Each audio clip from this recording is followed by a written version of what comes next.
Tikai par sevi var pateikt. Pirmkārt, es domāju, ka piemēram, gan bankās, gan mašīnu būvniecībā ir tādi saucamie stresa testi. Cerams, ka ar šo referendumu viss beigsies labi, bet, ja mēs to uzlūkojam kā stresa testu Latvijas valstī, tad šis referendums ir vienkārši brīnišķīga dieva dāvana. Jo mēs redzam trīs lietas. Pirmkārt, mēs dabūnam, cik tas izmaksāja 2 miljonus referendumus. Par 2 miljoniem mēs dabūnam visu valstī neusticamo pilsoņu sarakstu, jo tieši tā 18.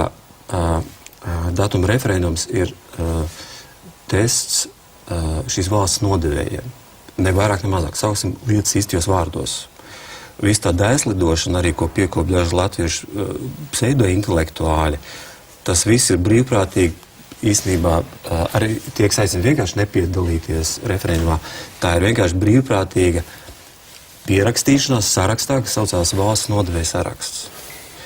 Nevajag mums kaut kādu eiropeisku politika korektumu te sevi mānīt.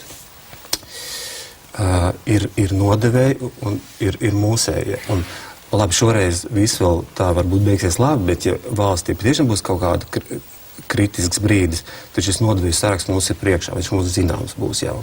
Otra lieta. Šis tests pierāda, ka valsts spēcdienesti ir mūsu pilnīgi neusticami. Jo, ja viens cilvēks, kas vēl nepilsonis, var tādu sūdu savārīt, turklāt viņš šodien uzstājās Briselē, Eiropas parlamentā, tad tas ir tikai uz spēcdienestu atbildības. Es domāju, ka tā ir vai nolaidība, vai tā ir apzināta pretdarbība.